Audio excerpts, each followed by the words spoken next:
కోతి ఉపాయం. అనగనగా ఒక అడవిలో పెద్ద నది ఉంది. ఆ నది ఒడ్డున ఉన్న యాపిల్ చెట్టుపై ఒక కోతి జీవించేది. అది ఒంటరిగా ఉండేది, కానీ తియ్యటి పళ్ళను తింటూ ఎంతో సంతోషంగా గడిపేది. నదికి అవతల ఒక ముసలి తన భార్యతో కలిసి నివసిస్తుంది. ముసలి బద్ధకంతో వేటకి వెళ్ళేది కాదు. ఒకరోజు ముసలి నదిలో ఈదుకుంటూ వెళ్తూ ఒక యాపిల్ చెట్టు దగ్గరికి వచ్చి ఆగింది. ముసలి కోతిని చూసి, మిత్రమా, చాలా దూరం ప్రయాణించి వస్తున్నాను, ఆకలిగా ఉంది. దయగల కోతి యాపిల్స్ తెచ్చి ముసలికి ఇచ్చింది. ముసలి థ్యాంక్స్ చెప్పి, మళ్ళీ కలుసుకోవచ్చా అని కోతిని అడిగింది. కోతి సరే అంది.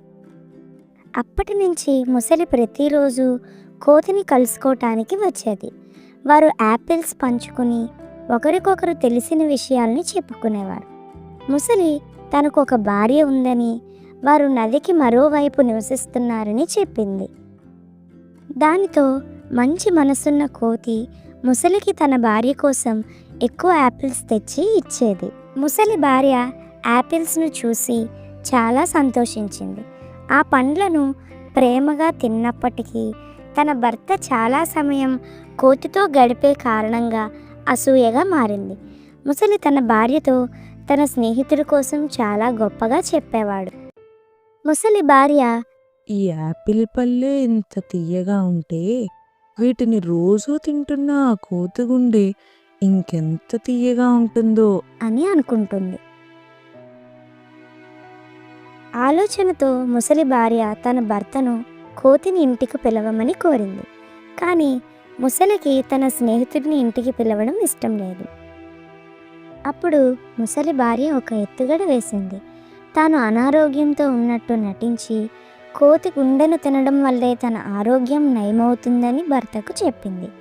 ఆమె ప్రాణాలు కాపాడాలని అనుకుంటే తన స్నేహితుడి గుండెను తీసుకురావాలని ముసలికి చెప్పింది. ముసలి తన భర్తతో, హస్బెండు, నువ్వు జాగ్రత్తగా ఉండు, ఈ రోగం నన్ను ఎలాగో బ్రతకనివ్వదు. నా కోసం నీ స్నేహితుడి గుండె తీసుకోవటం తప్పు హస్బెండు, నువ్వు నీ ఫ్రెండు హాయిగా ఉండండి అని చెప్పింది. ముసలికి తన స్నేహితుడిని చంపాలన్న ఆలోచన బాధగా అనిపించినప్పటికీ తన భార్య ప్రాణాలు కాపాడుకోవాలని అనుకుంది.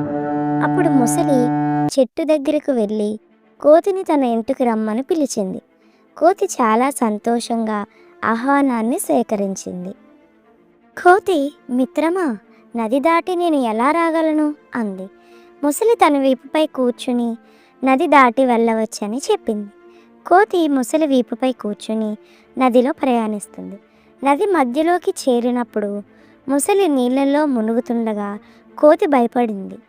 నీవు ఇలా ఎందుకు చేస్తున్నావు అని అడిగింది. మిత్రమా, నాకు నీ సహాయం కావాలి. నా భార్య అనారోగ్యంగా ఉంది. ఆమె ఆరోగ్యం కోతి గుండె తింటేనే బాగుపడుతుందని చెప్పింది ముసలి.